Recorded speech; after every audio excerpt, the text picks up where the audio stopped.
Hello chess friends and welcome back to the round 2 of the World Championship match between the Botvinnik and the Tal from 1960. Here we have the Benoni, which starts with the move d4, knight to f6, c4, c5, d5, e6, knight c3, and e takes d5, c takes d5, d6. So this is the classical Benoni position. Knight f3, g6, and bishop goes to g5. After that, bishop g7, and here white goes with the move knight to d2, which doesn't look so natural for an average player because we can expect most like e3 to develop bishop from f1 and open the way for the castle. But here in this position, Botvinnik played knight to d2, and after that h6. Idea for black is to trade this bishop for a knight. So after bishop retreat back on h4, g5 was played, and bishop g3, knight to h5, try to take the bishop on the g3 square. So knight c4 was played, knight takes g3, h takes g3, castle, and then e3 was played, opening the bishop squares for e2 and d3 squares. So queen goes to e7, and after that bishop to e2, rook to d8, after that castle. So knight d7. Idea for that knight is to develop on f6 or the e5 squares.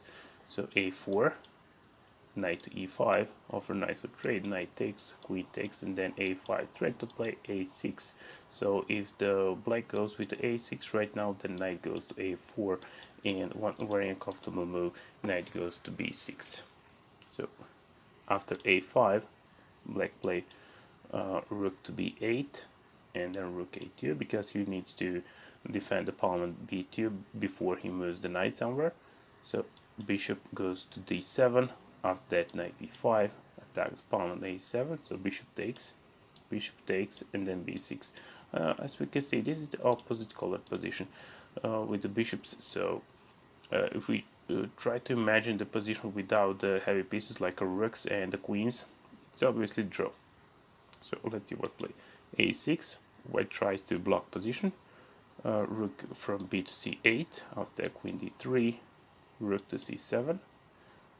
He cannot transpose any rook on e5, instead of that way with the rook from c8 to c7, after that rook to e7. So b3 was played, queen goes to c3, offer queens for trade, after queen takes, the bishop takes, rook goes to c2, to kick out the bishop, bishop goes to f6, and then g4. So that pawn on a g4 looks pretty strong. He's blocking position on the king's side, so black cannot push any of these pawns. Instead of that, if he wants to trade it, so rook to e7 was played, rook c4. And that was the only way to attack the pawn on g4. He can only do that with the rook on the e4, but the white will put the rook on a c4, and he's completely safe. So rook c8, g3, bishop goes back to g7, rook to d1, rook to f8, try to play f5 and trade that pawn on g4. Okay, this pawn on g4 looks strong, but he's a double pawn, so that's not the bad thing for white, because he's controlling good squares, f5 and h5. So rook d3 was played, king goes to h7, king g2, king to g6, rook to d1, h5.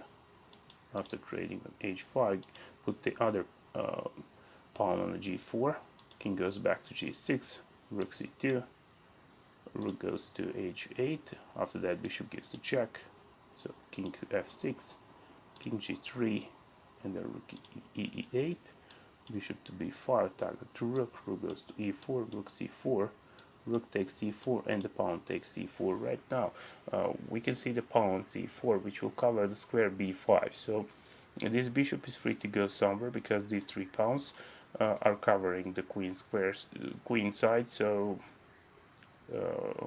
they are put under control, these 4 pawns, so he can move the bishop somewhere.